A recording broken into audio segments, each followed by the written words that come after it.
Welcome everyone to Selenium Training by Wisdom Trainings. Hello everyone. Today in this video we are going to start with the data structures that are supported in Python. Without wasting any time, let's just move further with the first data structure, that is list. Fine. Now list is such a data structure which is very easy to use, easy to declare, and it has a number of uses. Instead of directly jumping to the syntax and all, let's just first understand the nature, that what actually list has the nature. So first of all, list does not restrict you from storing the data types. You can store any type of data. It could be of integer data type, it could be of string, it could be of float, anything. That means list is a data structure which is able to store heterogeneous data. Fine. Then comes the next feature of this list, that it's a dynamically growing data structure. Now when I say dynamically growing data structure, that means this list data structure is not bound to any boundaries. We don't have to give any size before. No size is required. Fine, because whenever you are going to add new items in the list, the list size is going to be automatically increased, and if you are deleting some element from the list, the size of the list is going to be decreased automatically. That's the feature of having a dynamic data structure in any of the language. Dynamic word is itself a very good term. Fine. Now these two natures are very comfortable to work with.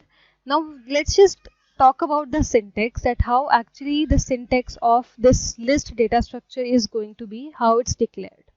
Okay, so what I'm going to do is I'll go to my PyCharm IDE, and over here in the PyCharm IDE I'm going to make a Python package and I'm going to name it as data structures. Okay.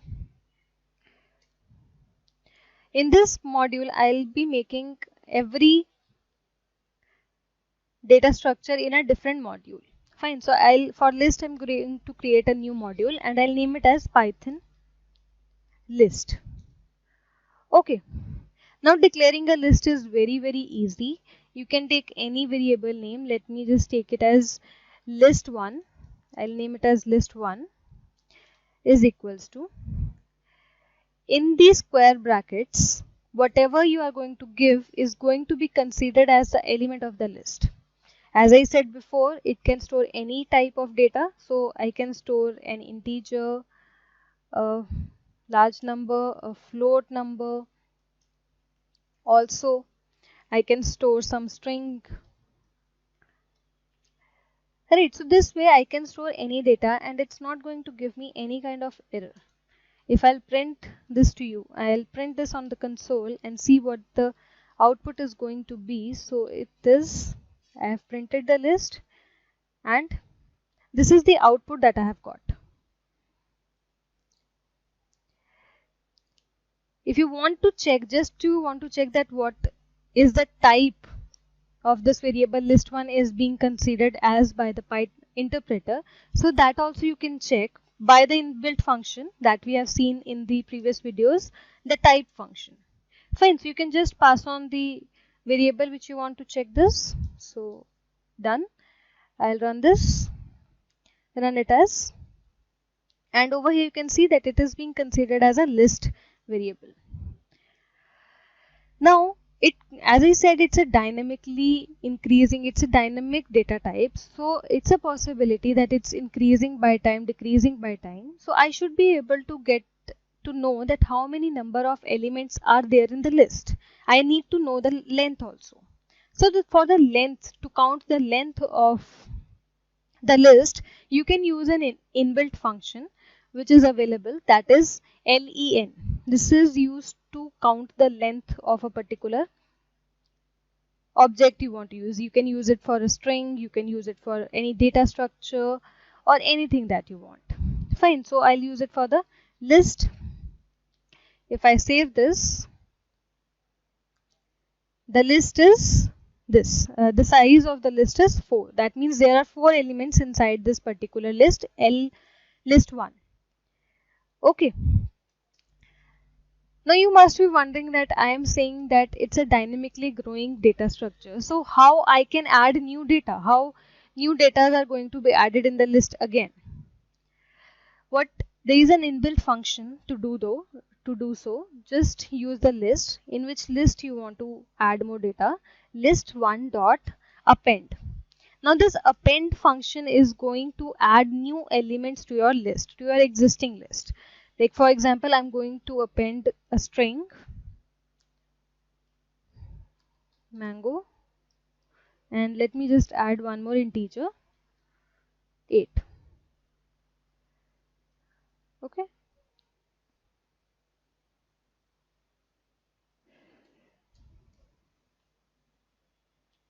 I'll save it, and again I'll just will print my list. Right now I'm just adding one element. I'll add more elements as well. So you can see over here my list got updated, and there is an addition of one more element that I have added using the append function. Again I can check the length as well using the length function. So that I'll have, and if I'll run it again, the size of the list has been updated. The same way you can add as many as elements you want. Even if you want to add a list inside a list, that is also possible. You can just use the same function, list1 dot append.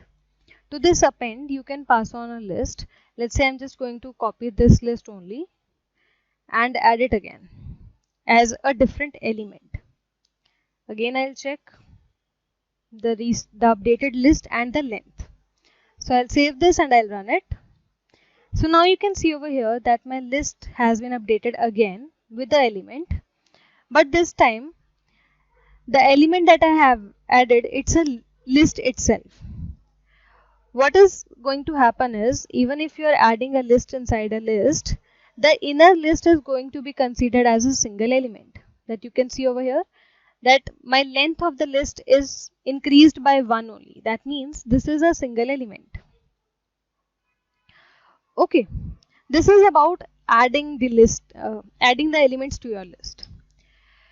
You can also delete some elements out of your list. You can just delete them simply, but for that you should be able to traverse the list. How will you be able to traverse the list? So we have seen that there is a length of a list which is 6. So the indexes, the places where these elements are lying, are called indexes, and the indexes starts from 0 and it goes on till -1 of the list. That means if I have the length of the list as 6, length of list is 6, then the index will start from 0 to 5.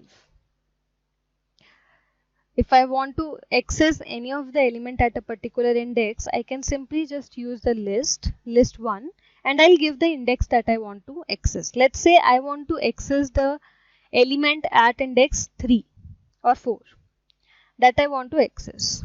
So I'll just will access it and I'll like to print it. So I'll save it and I'll print it. So at index 4, the element that is lying is mango. How? This is at the index 0, index 1, index 2, index 3 and index 4. So this way I can access the elements out of the list. I can traverse the list by this way. Also, in the data structures that we are working in Python, the negative indexes are also allowed. That means the list that you can see over here is at the index -1. That means it's going to start from right to left. So the list will become -1. The last element is -1.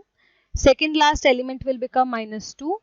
Third last element will become -3, and so on. So if I want to access an element using the negative index, so how I can do that? The same way, just the index is going to be changed. So let's say I want to access the element at index -4. Okay, so I'll save it and I'll run it. So at index -4, I have the element 5.4, which is this one. Okay, so this is how I can access the elements. And using these indexes only, if I want to delete some element, that is also possible. Just that I need to use the command del, and which element I want to delete, what is the index of that element, that I need to give. So let's say I want to delete the element which is this list itself. I want to get over to this list, I want to delete it. So I'll say list del list 5. So I'll save it and I'll again print the list, the updated list, and also I'll show you the length, that it also gets updated as soon as the element is deleted. Okay, just wait. Okay, so over here it's giving me an error because the list name is not right. I have given list, which is not the name of my list, it's list 1. So now I'll save this and run it. You can see over here that the element that I wanted to delete, okay, just wait.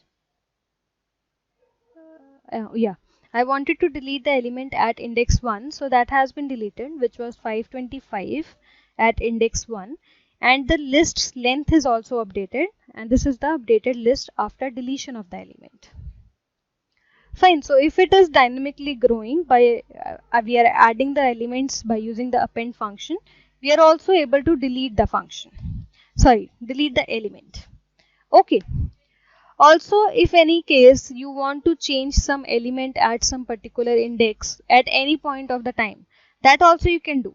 Let's say I want to edit the element at index 4, or let it be at index 3.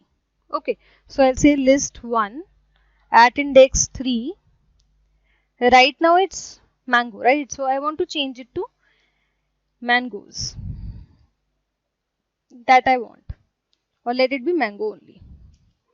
And after that I want to see the updated list and the length. Now length is going to be constant. I'm just changing the element a little. I'm just modifying the element. I'm not adding new element, I'm not deleting element, I'm just modifying it.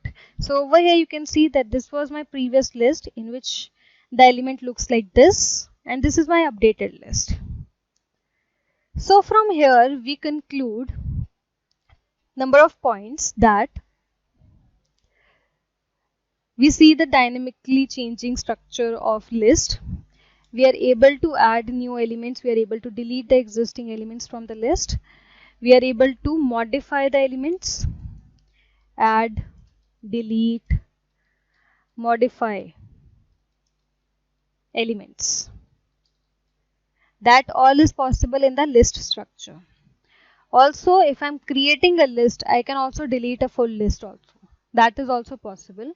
Just what you need to do is give the same command that we have used to delete a single element. Now this time just give the name of the list. Let me have it for list 1. And now afterwards I would like to print my list.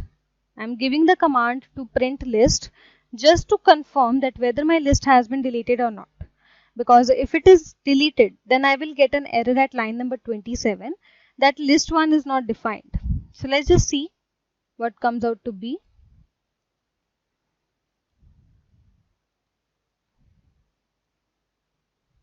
So you can see over here that I am getting the error at line number 27 saying that the name list 1 is not defined, which I told you earlier that if the list is deleted, I will expect this error. Now this means that my list has been deleted. Okay, this is the list data type in Python. The same way I have another type of data structure which is kind of similar to list, and the name of that data structure is a tuple. Tuples are kind of same to the list. They are also dynamically growing. They are also heterogeneous, and you can delete the tuples as well. Just there are some major differences. The first major differences is that list is declared in the square brackets. But tuple is declared in a circular brackets inside the parenthesis. Fine. Also, I told you that this is a dynamically growing data structure. So instead of showing it here, let's just go and see it practically, that how lists and tuples are different from each other. So I'm going to create one more module and I'll name it as Python tuple. You can give any name to your in your data structures, tuple, list, any user defined names that are perfectly fine with the thing. Okay. Now in the tuples, you can give any name. I'll name it as, let's say T or tuple 1. Okay. Now coming to the declaration, I told you it's in this parenthesis. Again, it's an heterogeneous data type as of list we have seen. So instead of writing it again and again, I'll copy the list elements from the previous module and I'll copy in the tuple. Fine. I can also check the list. I can check the length. Just give the name, that is tuple 1. I can check the type using the inbuilt function type tuple 1. Okay. Run as Python tuple. It has 4 elements and it is being interpreted as a tuple variable itself by the interpreter. Fine. Okay. So just be careful about the declaration that it's in a parenthesis form. Coming to the dynamic nature of the tuples, you can add elements to it. How? You can just go on and you can say T is equals to T plus whatever you want to give. You want to give some tuple information over here. I'll give 4 black, some string I'm giving, then I'm having 8 5.5. Fine. Okay, it's tuple, sorry.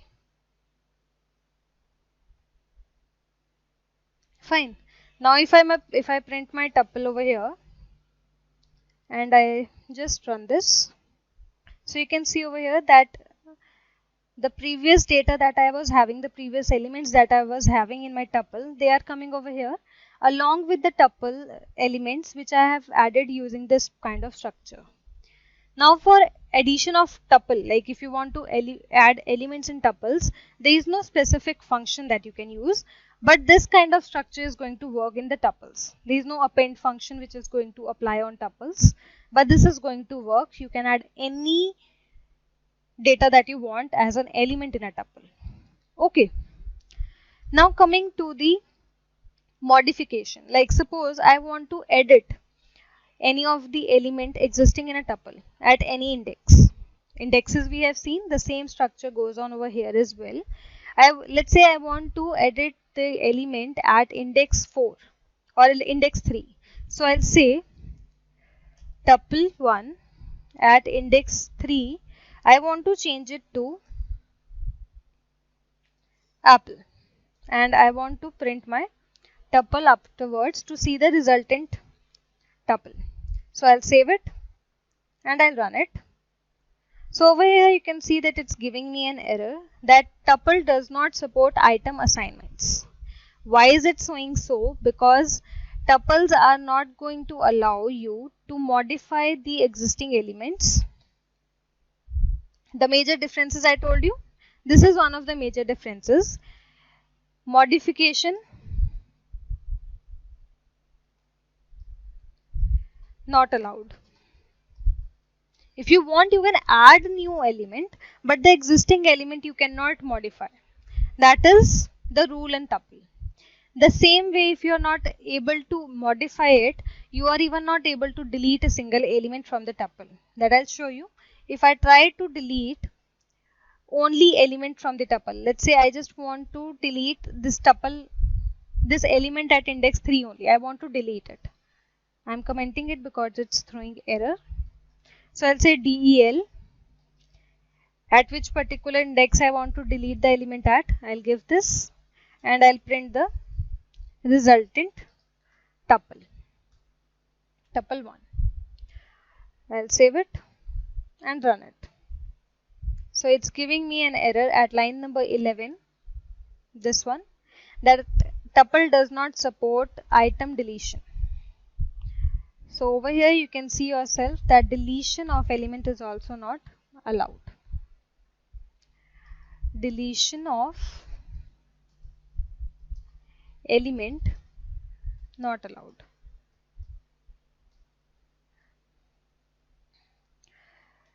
These are two rules, but if you want, you can delete the whole tuple. At one go you can delete the tuple. So let's just see that as well. Now I'm just going to remove this index from here and I'll just will try to delete the tuple. Now I'm expecting the error at line number 12 because I am printing the tuple after deleting it. So you can see over here at line number 12 I am getting an error that tuple 1 is not defined. Why so? Because at line number 11 the tuple has been deleted. Fine. So this is the major difference between a list and a tuple. That's why in the beginning of tuple I told you that the declaration is very important.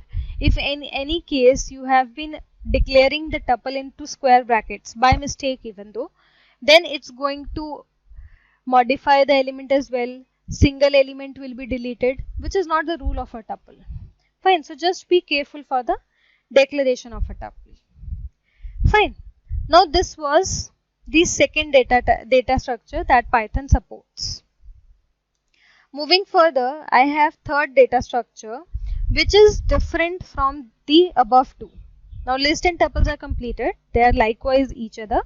But the third one that I am going to discuss is dictionaries. Now dictionary is totally different from the above data structures. Why? Because over here in the list and tuples, what we are doing is we are just declaring the list and we are sending some data inside. And we are traversing them by the use of the indexes. But in dictionary what happens is the declaration is inside the curly brackets and the dictionaries consist of a key and a value. Basically key, you can say that if you imagine a table and in the table you have a column name, right? The column name, like its names. So the key is basically that column name and values are the above rows that have the data inside. Like for example, I have a key fruits and the value to it is, let's say, mangoes. So this is one pair. This is one pair in a dictionary, and the same way I can create as many as pairs by separating them by the use of comma. The key and values are being separated by colon, but the pair is being separated by a comma. Okay, I'll show you the declaration as well. Let's just go back and create one more new module and I'll name it as Python dictionaries. Now any name you can give, that's totally up to you. So I'll name it as dict. Let's say dict. Fine. In the curly bracket, you can see it already completed the bracket. I just need to provide the key and value. So let's say my key is, the first key I want to introduce in my dictionary is fruit. You need to give it in single quotes because basically these are string, right? Fruit, and the value to this key is, let's say, apple. Okay, this is one pair of mine. If I just print this dictionary, look for the length of this dictionary, dict, and also if I want to look for the type.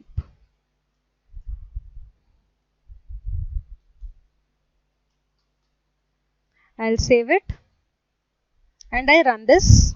So I get it as, this is one pair and the length is also coming as 1 because this whole is combined in a one pair.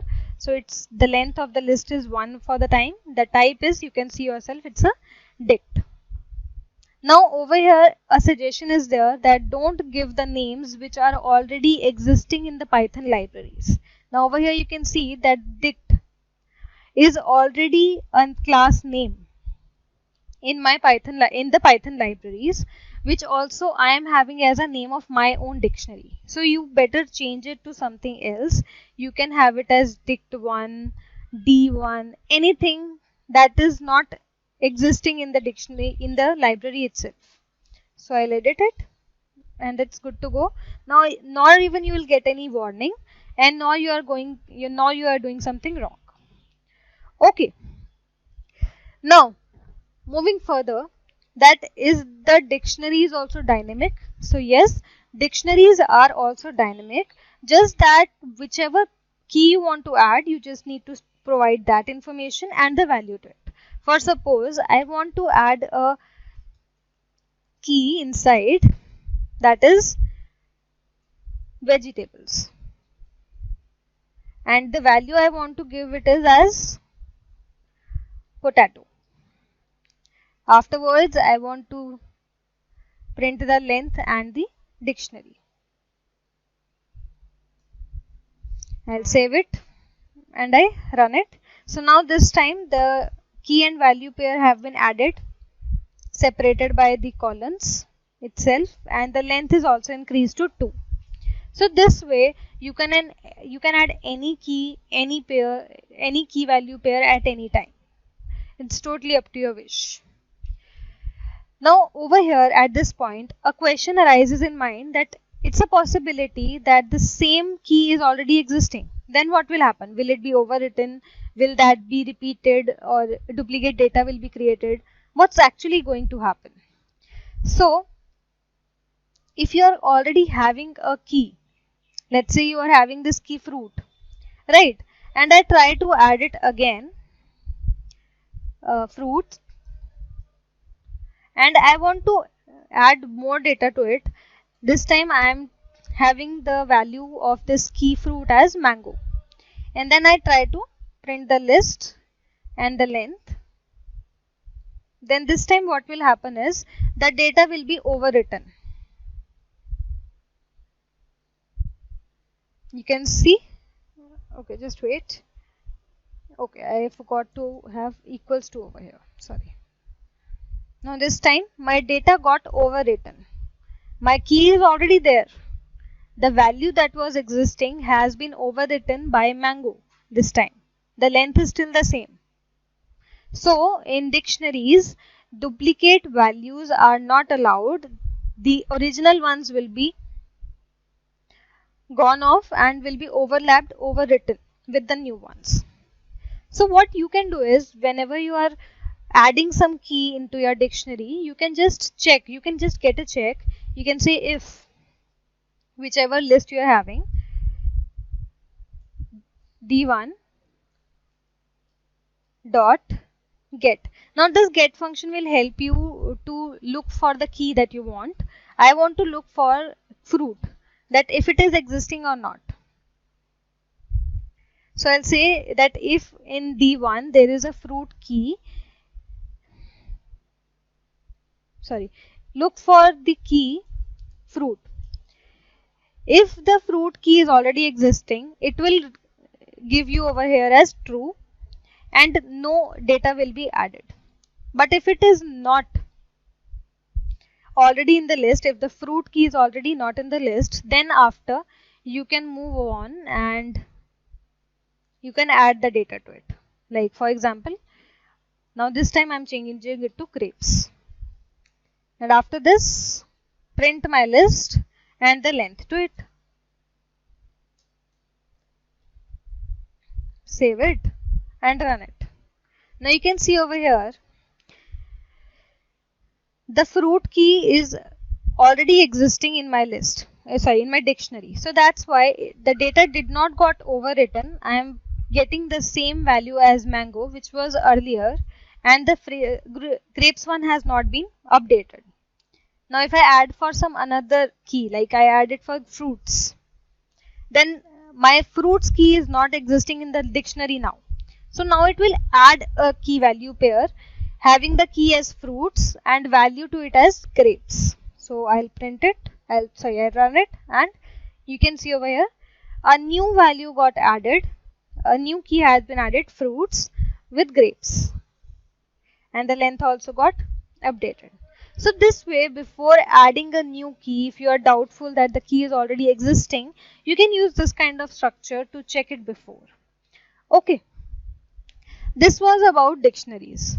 If you want to go on, this is a dynamically growing one.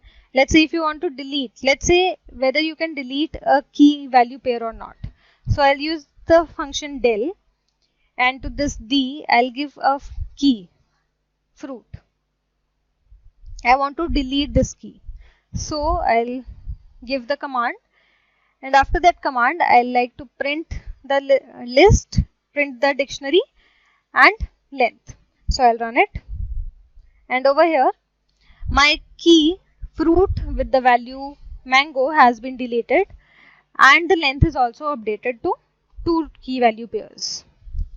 Okay, so over here you can see that the dictionary is also a dynamically growing data structure. Okay.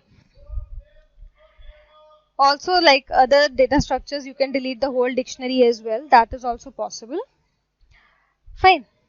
So what you understand from the data structure dictionary, that it's totally different. First of all, you can not have no duplicate key value pair. If you have, it will be overwritten. Deletion of single pair is allowed.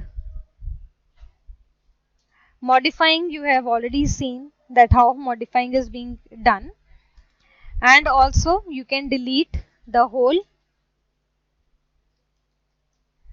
list, whole dictionary. Okay, fine. Now this was about dictionary. Now moving further to the last data structure that I have is set. Sets are totally different from all of these 3 data structures that we have studied till far. How? First of all, this data structure is declared in the curly brackets like this. The output of this set data structure has no order in output. You can add duplicate value, but it will not be counted. It will not affect your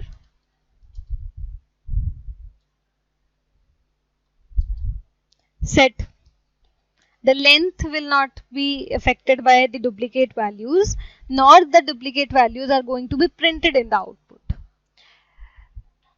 Now set is also a dynamically growing structure, data structure. Just wait. It's also dynamically growing. Okay. This is about the set. Now moving further, let's just practically see how the set is going to be different from all the data structures that we have studied. So I'll will go on in my PyCharm and will create one more module, and I'll name it as Python set. Okay, I need to refactor it because the spellings are incorrect. So if you have to rename your module name at any time, just right click, go to refactor it and rename. Fine. So I'll name it as Python set and refactor it. So it has been changed over here. Declaration of set, I have told you how it's going to be. So I'll take a variable set1, and in the curly brackets I can give any data. Now I'm going to intentionally add duplicate data as well. so as to show you that duplicate data is not going to affect my length and it's not going to be displayed either. Apple, then I have mango,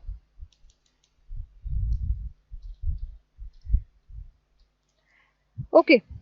Now the three things I can do, I can check for the, I can print the list set, print set1. I can look for the type using the type function set1, and also I can look for the length.